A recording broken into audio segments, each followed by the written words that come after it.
Welcome to Exam Form B. First we have the question, how many valence electrons are in the carbonate ion? So carbonate is our old friend, CO3 2-.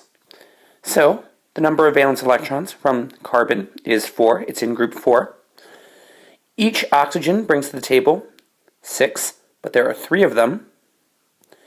And then finally, since this is an anion, we need to add however many electrons there are, equivalent to the magnitude of the charge. So, since it's -2, there are 2 extra electrons. And when it's all said and done, this equals 24 valence electrons.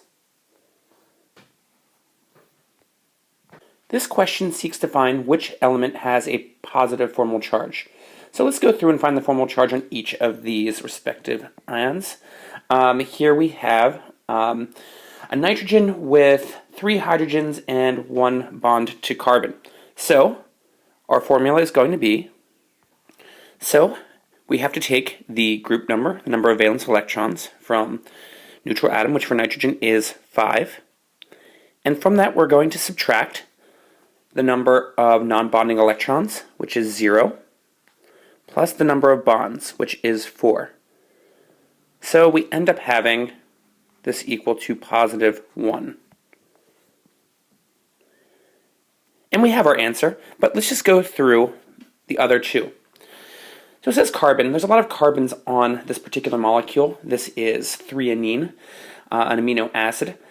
Whenever carbon has 4 bonds, it's always going to have a 0 formal charge, and all these carbons have 4 bonds. So now let's just do the oxygen that's over here. So the oxygen is group 6-. It has 6 non-bonding electrons from the 3 lone pairs and 1 bond, which equals -1. So this is going to have a -1 formal charge. And threonine, under physiological conditions, this is what's called a Zwitter ion. It has a splitting up of charge, a +1 on the nitrogen and a -1 on the oxygen. So selenium, in terms of its noble gas core, it has Pirate's favorite noble gas as its core, argon. Dun-dun-dun. Then it's going to be 4s2, 3d10, and then it is 4 elements over in the p block, so it's going to be 4p4. And it says the highest occupied orbital here.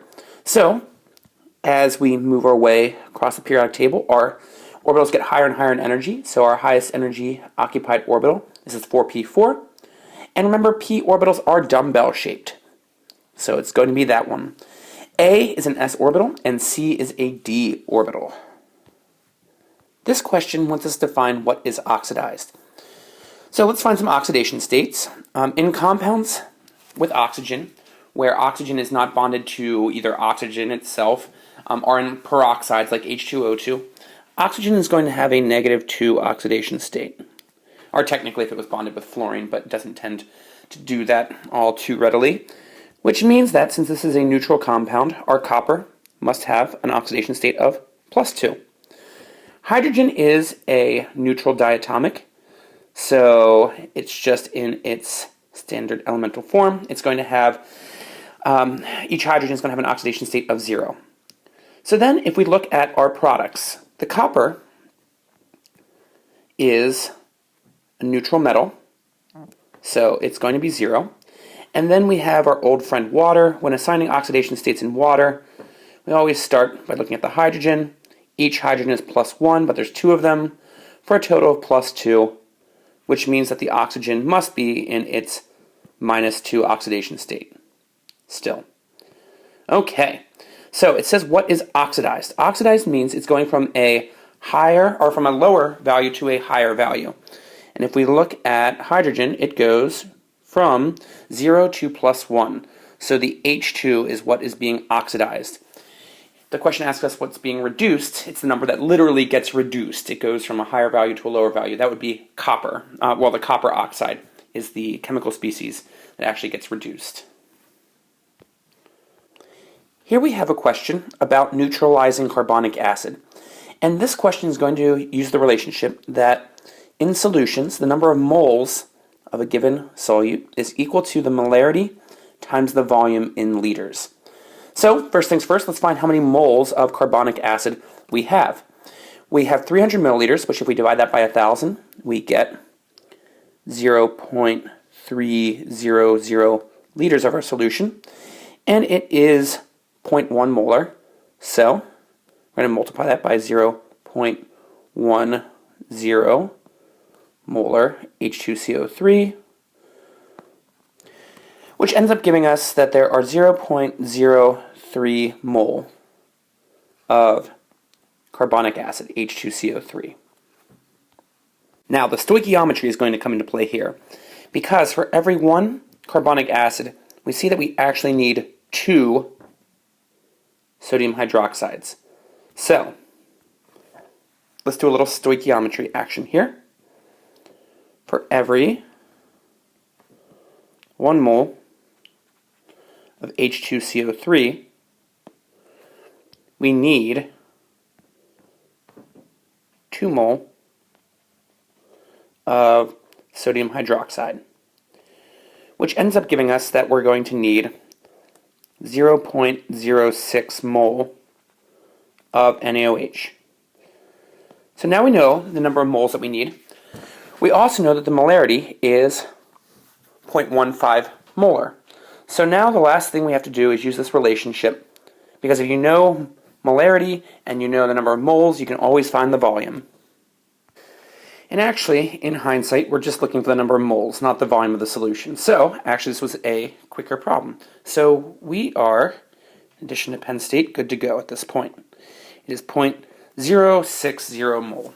If we wanted to find the volume, we could use this relationship down here, but we're not finding the volume, so it is unnecessary. When a covalent bond is broken, energy is required. This is always true.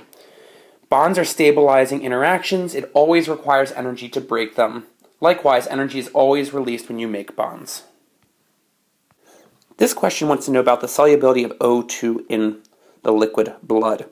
So we have a Henry's law constant, and the relationship that we use, the equation that we use to find solubility, is Henry's law. So the solubility of a given gas, C sub G, is equal to its Henry law constant times the partial pressure of said gas. And we're given the Henry's law constant for this. It's 0.0374 moles per liter atmosphere, so per molar atmosphere. Now, we need to find the partial pressure of oxygen to be able to answer this. And we're assuming that the total pressure of air is 1 atmosphere, and that the mole fraction is 0.2095. Okay, so remember that the partial pressure of a given gas is equal to the mole fraction of said gas times the total pressure. So what this means is that since oxygen is about 21% of the air, that means that 21% of the pressure is coming from oxygen. So we can figure out the pressure of O2 by multiplying its mole fraction, 0.2095, by the total pressure, which is 1 atmosphere. So that means that our pressure, our partial pressure of O2, is just equal to 0.2095 atmospheres. And at this point, all we have to do is plug this into our Henry's law in order to get our answer. So let's do just that. So we have that the solubility of oxygen is equal to the Henry's law constant, 0.0374, and then I just turned moles per liter into molarity per atmosphere. And then times our partial pressure of oxygen, which is that 0.2095.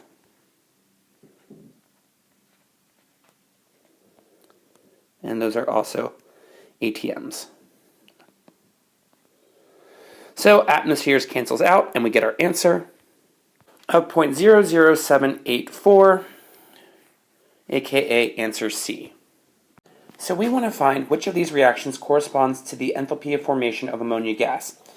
In order for an equation to be equivalent to the enthalpy of formation of something, there are 2 key requirements. First, you need to be making 1 mole of the product in question. So we have to just be making, in this case, the ammonia, the NH3, and 1 mole of it. Secondly, all reactants must be in their standard elemental state. That means that we can't have compounds. They have to be just the pure element, and it needs to be in its standard elemental state. So, like, for example, the diatomics, N2, H2, O2, F2, Cl2, Br2, I2, metals by themselves, etc., etc., etc. So if we're looking through here and seeing which of these equations match up, A we can eliminate because there are 2 moles of product. Can't do that by choice A. Choice B, we can eliminate this because nitrogen, its standard elemental state is N2, not just a nitrogen atom, by choice B. That leaves us with choice C. 3/2 of H2 gas plus 1/2 of N2 gas yields NH3. There are no rules with the coefficients, the stoichiometric coefficients for the reactants. It just has to be everything in its standard elemental state. Choice C for the win. When a salt dissolves in water, delta H for the dissolution process is, well, it could be a positive or negative. It's oftentimes negative. You oftentimes have an exothermic reaction that occurs, but it can also be endothermic. Like, for example, ice packs. When you have that dissolution process, it's endothermic. It steals heat from the environment, and it makes the solution colder. So this can be either. And you'll learn about, generally speaking, exothermic is more energetically favorable. You'll learn about another entity called entropy in Chem 112 that will really give us the full story with why endothermic reactions can spontaneously occur. This question gives us some data to analyze.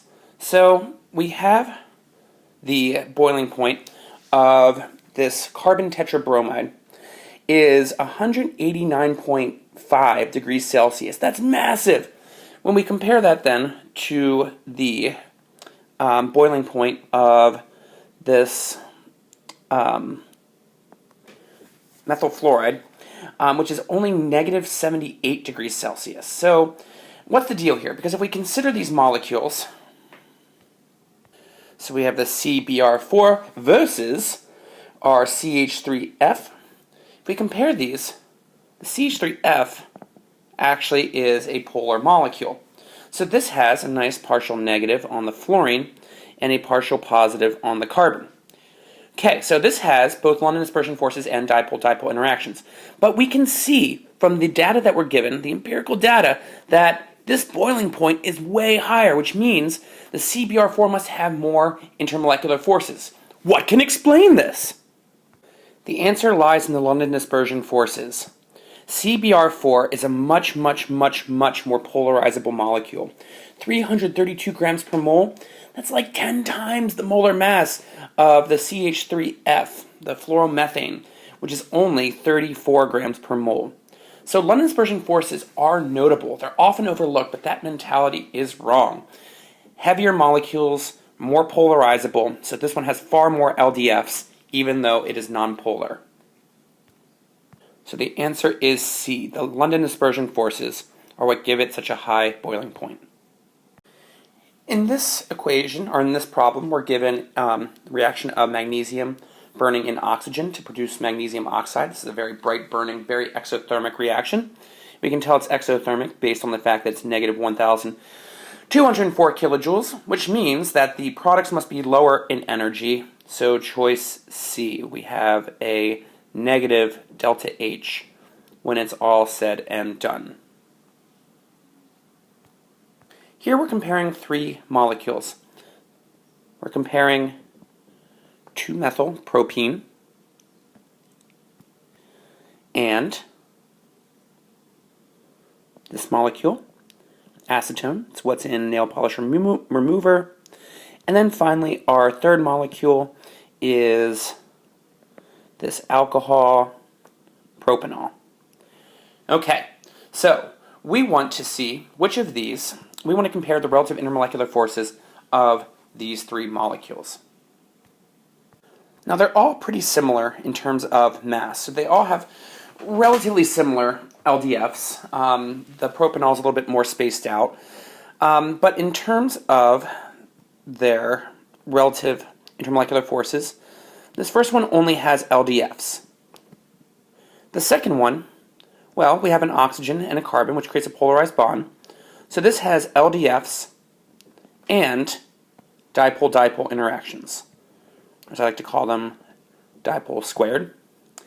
Then finally, we have our propanol. Propanol has the trifecta. It's got LDFs. It's got dipole-dipole interactions.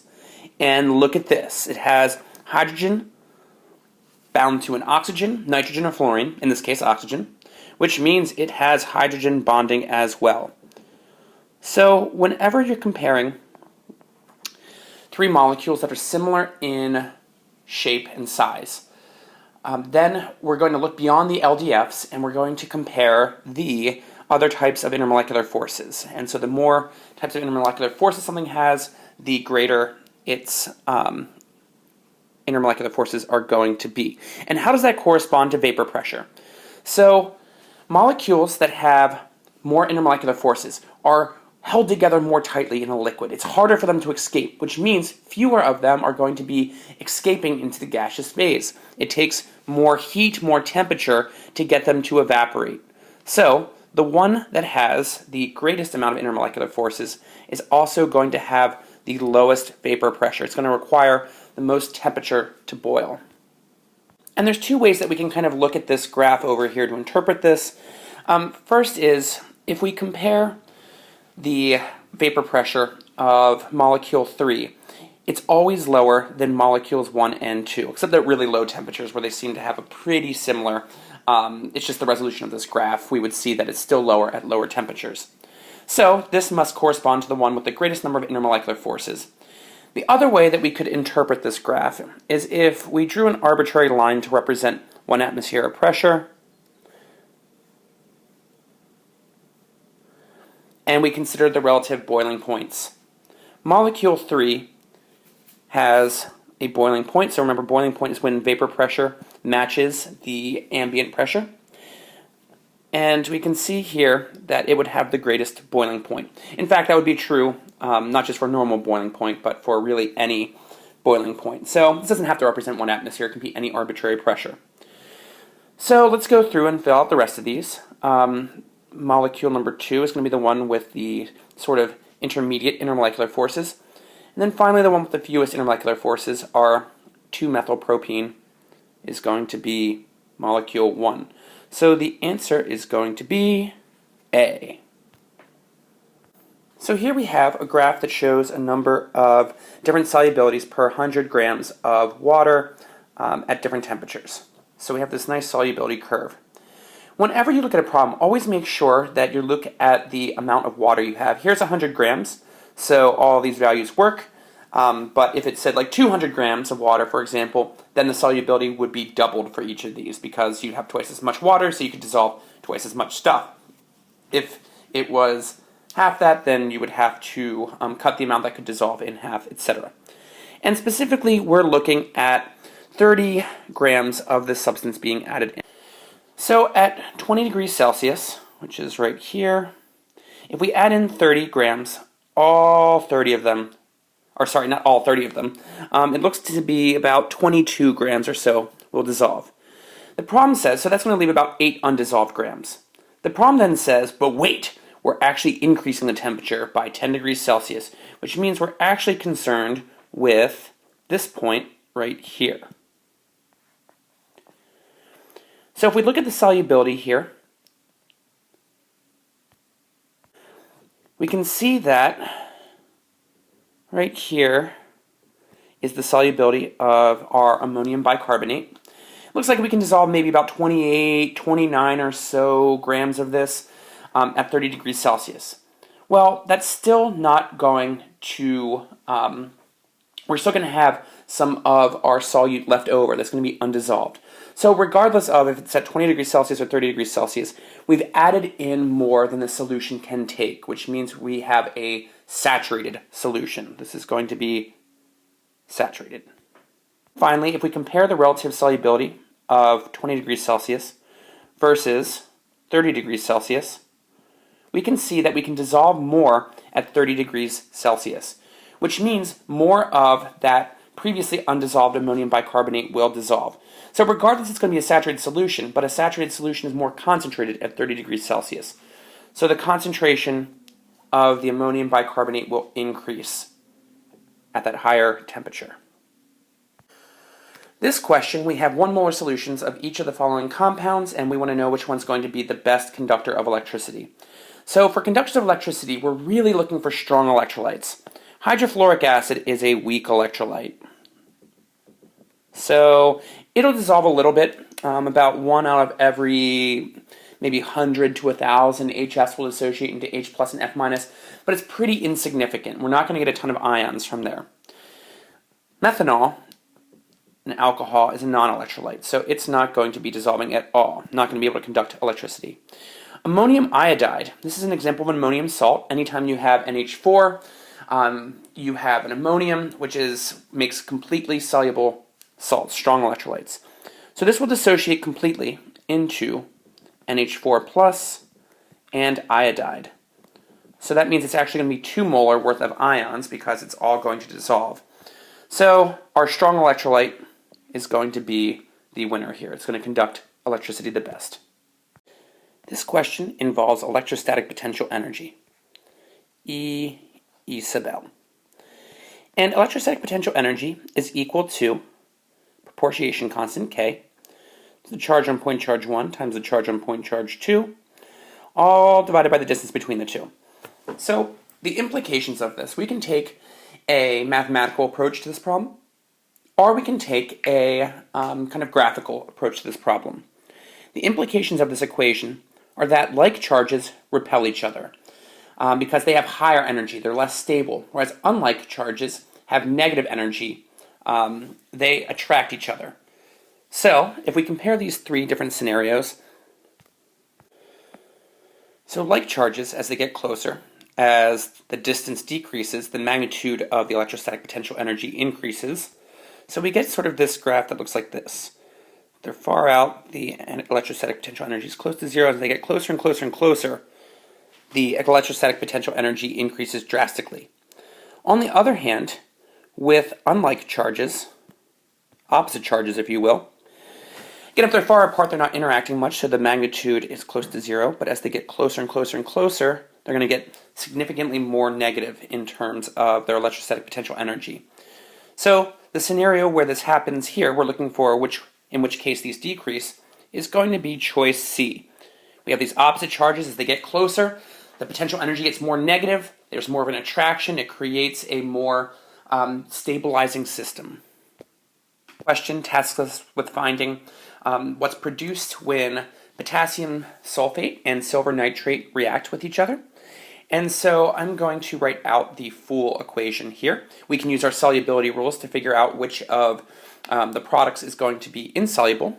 So let's get to it. So by using our solubility rules, most sulfates are completely soluble in water, except you'll notice that silver is an exception, which means this is going to be our precipitate, our solid. So this is going to be our molecular equation here. And it's balanced to make sure that the number of ions are appropriate. Now, what we're going to do is write the full ionic, and then we'll write the net ionic. We don't need to write the net ionic here. I'm going to anyway, just to show it. But the full ionic will tell us what the spectator ions are. So let's write out the full ionic. So with the full ionic, we're splitting apart anything that is a strong electrolyte. So for example, the potassium sulfate. All group 1 metal salts are completely soluble. And in fact, if you use that rule, you can do this problem without writing out the equation, but writing out the equation doesn't hurt. So all group 1 metal salts are completely soluble. So we have our potassiums and our sulfates are going to break apart here. Then we have our silver nitrates. All nitrates are completely soluble as well.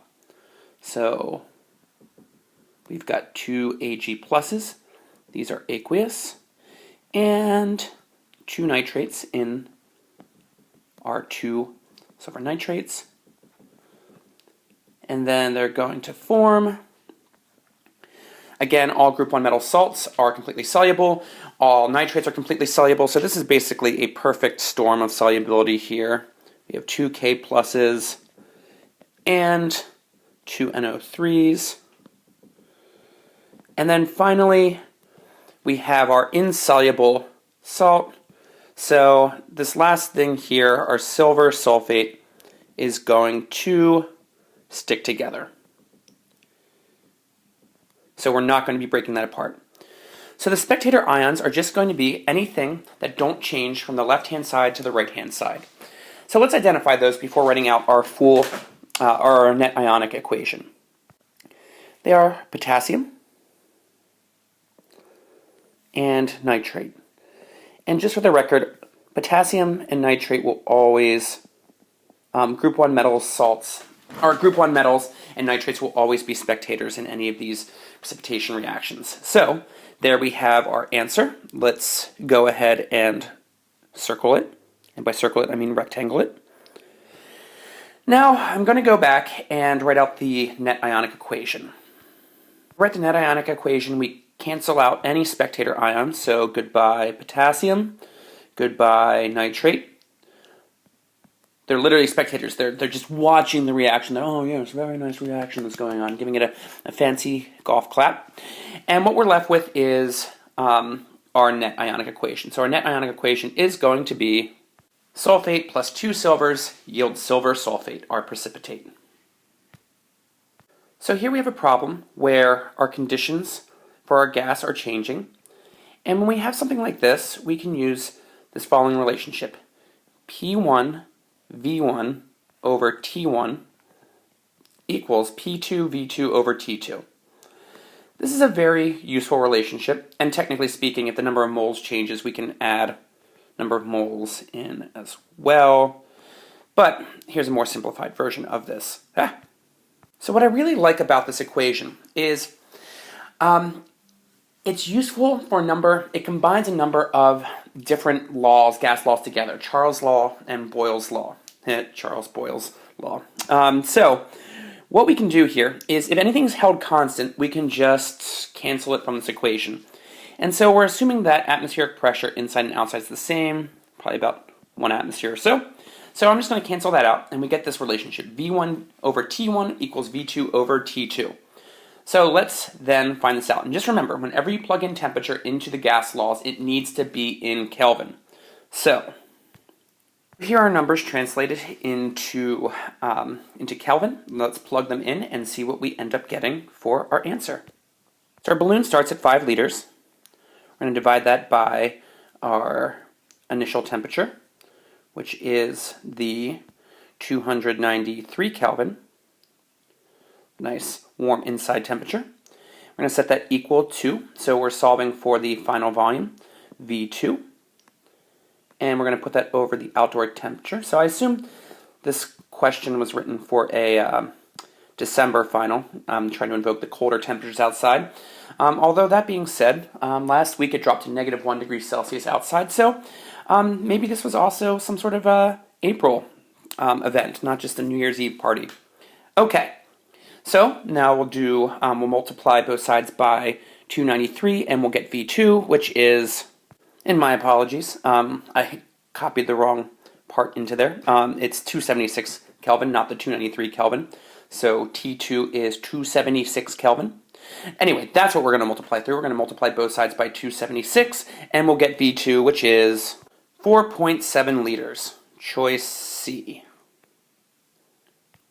Here we have a functional group question. I love functional group questions. Functional groups are really, really important. They're the heart of organic chemistry is the reactivity of molecules based on their functional group classes. So, first things first, we have this fellow on the left-hand side. It is an amine. Cool. Up next, we have sort of the backbone of this molecule. We have in the middle a carbonyl that's adjacent to a nitrogen. We have an amide. Amides are really, really, really stable, actually, because there's this cool resonance system. It's actually delocalized electrons that go through here that create a really, really strong bond there. So as a result, these are the types of functional groups that hold together the proteins in our body because we don't want them to just be, digested unintentionally. So, amides. Finally, on the end, we have this anchor of our molecule right here. This is a carboxylic acid. So we have an amine, an amide, and a carboxylic acid. What's not present here? Alcohol. There is no alcohol to be found in this molecule. This question says, which of the following atoms or ions has unpaired electrons in the ground state? So a few things here. Anything in a noble gas configuration is going to have all paired electrons because it has a completely full shell. So argon, for example, has the noble gas configuration of, well, argon. Cool. So this is going to be completely filled. This is not our answer. Magnesium. Okay, so magnesium does not have a noble gas configuration, but it has a configuration of, it's got a neon core, and all core electrons are always going to be completely paired. So then it's 3s2. So if we consider an s subshell, how many orbitals are there? Well, there are just one, and if there's 2 electrons in it, 1, 2, hey look, they're both paired. This is not our answer. Calcium 2+ has a noble gas configuration. This is not our answer. Sulfide has a noble gas configuration. This is not our answer, which leaves silicon. Silicon's electron configuration is, it's got a neon core, and then it's 3s2, 3p2. So if we consider each of these respective subshells, 3s and 3p, the 3s2, well, both of those are paired, but it's the 3p where we have an unpaired electron. So we could fill out our orbitals like that.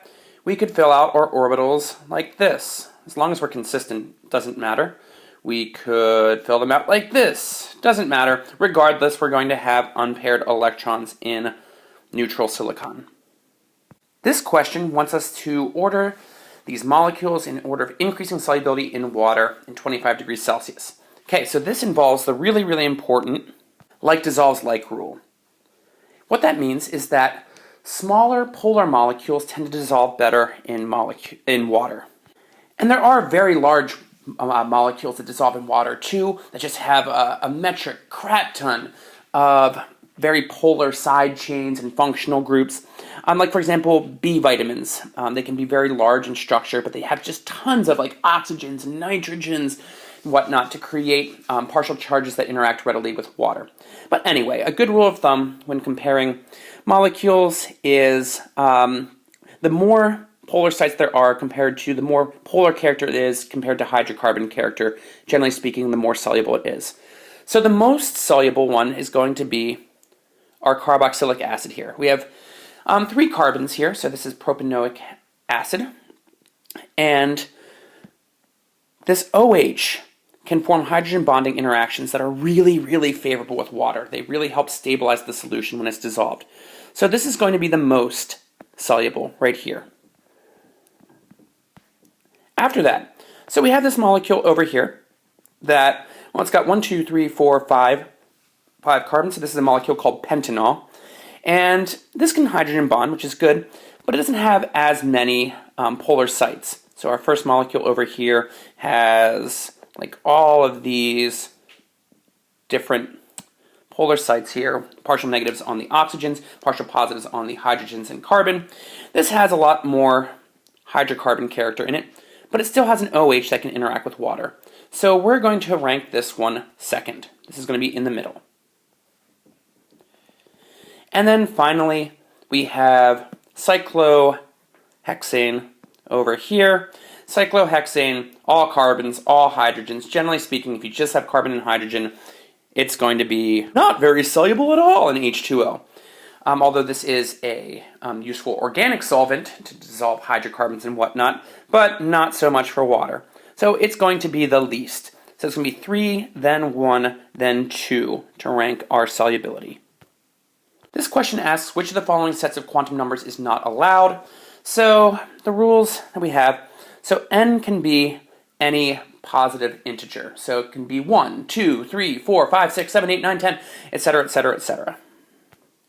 For our angular or azimuthal quantum number L, well, L is limited by the principal quantum number. So this can range anywhere from 0 to n minus 1. So the implications here is that if n equals 1, L can only equal 0. So we can have a 1s subshell, but not a 1p, for example. If n equals 2, then we can have L equals 0 or 1. So we can have 2s or 2p. If n equals 3, we can have 3s, 3p, 3d, etc., etc., etc. Then after that, we have m sub L, which can equal anywhere from negative L to positive L. So this defines the specific orbital that you're looking at. In an S subshell, you have one orbital. In a P subshell, you have 3 orbitals. In a D subshell, you have 5 orbitals, negative 2 through positive 2, etc., etc., etc. And then finally, the magnetic spin quantum, it can be plus 1/2 or minus 1/2. So, which of these is not allowed? Well, we don't have to journey very far into our answer choices because this first one says n equals 3, L equals 3. That means we'd be looking at a 3F. 3F? Lol. I don't think so. Nice try. This is not permissible. The rest are all good.